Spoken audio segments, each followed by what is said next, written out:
Very good morning once again. और हम continue कर रहे हैं लास्ट पार्ट हमारा सीरीज 8 में, जिसमें हम अब करने वाले हैं 32 4x1 code paper set. Clear? First question देख लेते हैं क्या है। Okay, arrange the following in chronological order and choose the correct option. Napoleonic Wars, Treaty of Vienna, Greek struggle for independence, Salv nationalism in Ottoman Empire. इसका sequence यही है। Napoleonic war सबसे पहले हुई जब नेशनलिज्म इन फ्रांस जो है वहां से निकल के यूरोप में आया। नेपोलियन ने जो जो चीजें कॉन्कर वो करता चला गया। उसके बाद उसको रोका गया, नेपोलियन को वाटरलू में हराया गया और उसके बाद ट्रीटी ऑफ वियना साइन की गई, जहां पर री एस्टैब्लिशमेंट ऑफ बर्बन डायनेस्टी हुई। उसके बाद ग्रीक वॉर ऑफ इंडिपेंडेंस आएगा and then self nationalism in Ottoman empire. ये हम चैप्टर के लास्ट में करते हैं, बल्कान रीजन का जो कॉन्फ्लिक्ट है। तो सीक्वेंस यही है 1 2 3 and 4। So answer will be 1 2 3 and 4 B. Don't rely on जो बहुत सारे सोर्सेज से आप एमसीक्यूज वगैरह पढ़ते हो, तो बहुत सी जगह पर इसका आंसर गलत भी दिया हुआ है। तो अपनी जो चैप्टर की रीडिंग है, अपनी नॉलेज पे रिलाई करके आंसर्स को टैली करने की कोशिश किया करो। Clear? So B will be the answer 1 2 3 4। Which one of the following aspect was common among the writings of काशीबाईनी देवी, ताराबाई शिंदे एंड पंडिता रामबाई? इन्होंने किसके बारे में लिखा था? आपको याद है, प्रिंट कल्चर से रिलेटेड ये क्वेश्चन है। तो यहाँ पर highlighted the experience of women, right? इन्होंने तीनों ने इसके बारे में कॉमनली लिखा। Then next question,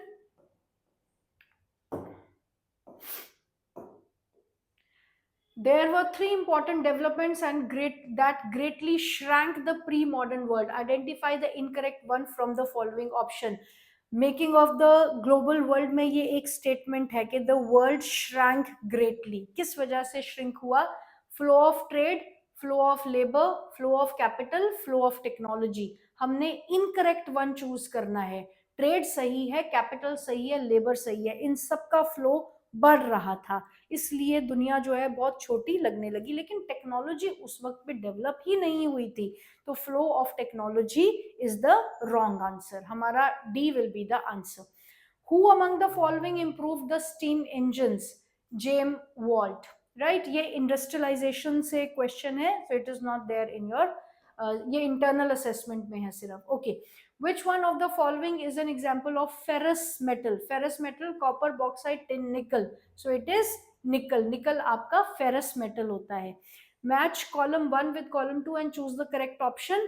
biological, renewable, non renewable. biological इसमें से क्या है? biological means living, जिसमें life है। organic ये आ गया आपका wild life. is it clear? wild life living beings हैं। रिन्यूएबल रिसोर्सेज, रिन्यूएबल एनर्जी होती है सोलर की, जो हर दिन अपने आप रिन्यू हो रही है। नॉन रिन्यूएबल रिसोर्सेज हैं हमारे कोल, जो कि डिप्लीट हो रहे हैं और इतनी आसानी से दोबारा नहीं बनेंगे। तो आपका कोड बनता है 1 is 2, renewable is 3, 2 is 3, 1 is 2, 2 is 3 and 3 is 1, right? So answer is C. Next question, which of the following is correctly matched? Alluvial soil consists of sand and silt. Black soil, salt content is high. Arid soil, diffusion of iron and crystalline.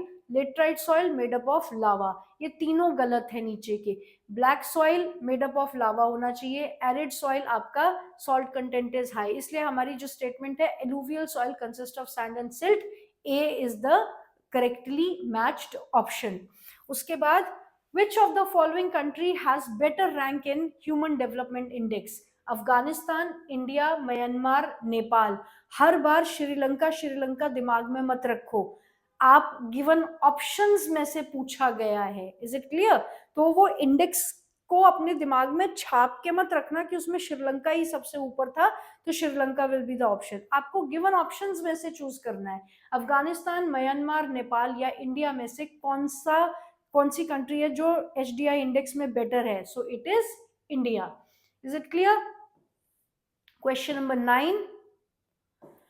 Which one of the following sector contributes highest to the GDP of India? It is tertiary sector. अगर आपको याद हो हमने दो graphs किए थे, एक contribution of GDP में किसकी बड़ी है, टर्शरी सेक्टर की बड़ी है, और जीडीपी में कंट्रीब्यूशन टर्शरी सेक्टर की बढ़ने के बावजूद प्राइमरी सेक्टर जो है वो अभी भी मेजर एम्प्लॉयर के तौर पे उसकी कंट्रीब्यूशन बढ़ती जा रही है. Is it clear? Because of the problem of disguised unemployment. So tertiary sector is the answer. Why did Indian government liberalize trade regulation in 1991? Clear? ये हमने MCQs में जो पहले प्रैक्टिस किए हैं सैंपल पेपर और फाइनल पेपर से पहले जो हमने MCQs किए हैं उसमें ये क्वेश्चन बहुत बार रिपीटेडली आया हुआ है. So why did Indian government liberalize trade regulations in 1991? Government wanted foreign exchange equivalent to Indian currency? No. Government wanted to maintain good relation with the Western country? No. Government wanted Indian producers to compete in the world market? Government wanted to provide social economic justice to all. So obviously government wanted Indian producers to compete in the world market, right? Next is, read the following statement about Human Development Index and choose the correct option. It is the composite index prepared by United Nations Development Program. Yes, it is. Parameters to measure it are longevity, literacy, and per capita income. That is right. Countries are ranked according to developed and low developing country. No. World Bank also prepares report of human development on the basis of quality of life. Wrong. आपकी दो statements सही है, first and second. अब आप देखिए यहाँ पे terms को चेंज कर दिया गया है. यहाँ पे एजुकेशन, हेल्थ और इनकम के बजाय उनके साइनोनिम्स यूज किए गए हैं. longevity of life, literacy and per capita income. Per capita income means income criteria. Literacy means education क्या लेवल है आपकी कंट्री में, एंड लॉन्गेविटी मींस कि मेडिकल फैसिलिटीज या हेल्थ फैसिलिटीज कितनी अच्छी है. और HDI इंडेक्स जो है वो हेल्थ, एजुकेशन और इनकम क्राइटेरियाज को कंसिडर करता है. सो इस तरीके से भी दिमाग को घुमाना पड़ेगा, right? So answer will be 1 and 2. 1 and 2.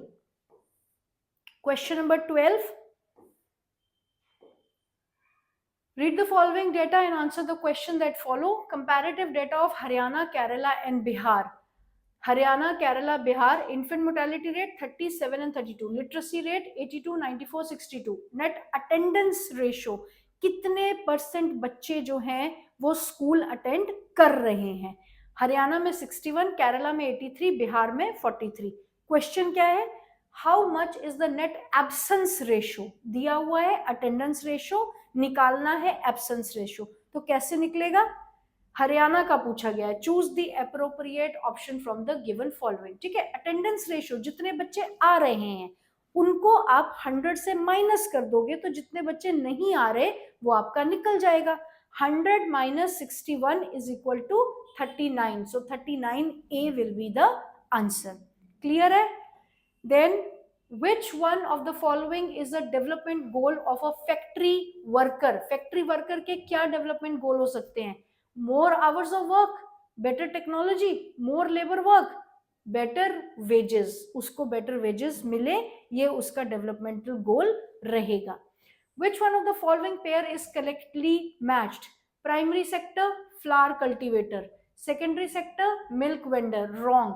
Tertiary sector, fisherman. Wrong. Manufacturing sector, gardener. Wrong. So primary sector, flower cultivator is the right answer. A option. Question number 15. Consider the following statement on power sharing and choose the correct option. Majoritarianism is the real spirit of democracy. Wrong. It creates balance and harmony in different groups. Right. Power sharing arrangement से related कौन से option correct हैं? It reduces the possibility of conflict among social groups. Yes. Power sharing is the essence of democracy. Of course. So 2, 3 and 4. 2, 3 and 4 will be the answer. Question number 16. Statements are given here. Assertion or reason. Assertion क्या है? Sri Lanka adopted Tamil as the official language of the state. Reason, the government of Sri Lanka adopted series of majoritarianism measures. Clear? ध्यान से पढ़ना है. Sri Lanka adopted Tamil, Sri Lanka ने तमिल तो adopt की नहीं थी, तमिल को तो डिसरिगार्ड कर दिया था, उन्होंने अडॉप्ट की थी Sinhalese as their official language. So statement A is wrong and R is true. So A is false, R is true, D will be the answer. Match column A with column B. Banks, agriculture, education, computer, concurrent union, state residuary. Most repeated question, right? Banks कहाँ जाएंगे? Banks के बारे में सिर्फ union government decide करती है. Education जाएगा आपका कंकरेंट लिस्ट में, एग्रीकल्चर जाएगा स्टेट में और कंप्यूटर जाएगा रेजिड्यूरी में. हमारे कोड्स बनेंगे 1 is 2, 1 is 2, ये C will be your answer. Identify the administrative level of Indian government with the help of information. Administrative level, किस लेवल की बात की जा रही है? 3 टायर स्ट्रक्चर में से किस लेवल की, किस तरीके के डिवीजन की बात की जा रही है, right? Identify the administrative level of Indian government with the help of information given in the box and choose the correct option. Power shared between central to local government. State government are required to share some powers with and revenue with them. It is called the third 3-tier government structure. तो किस तरीके का है? Federal तो है लेकिन centralised है या डिसेंट्रलाइज्ड है? जब पावर शेयरिंग हो रही है और हर लेवल के साथ पावर शेयरिंग हो रही है तो it is decentralised system. Clear? Question number 19th. Which one of the following country has two-party system? China नहीं है, रशिया नहीं है, इंडिया नहीं है, अमेरिका में 2-party system आपका चलता है. Then which type of government is likely to be more acceptable to people in the world? सारी लड़ाई ही किस लिए थी? डेमोक्रेसी के लिए. So democratic government is most acceptable government to the people in the world. God bless you all.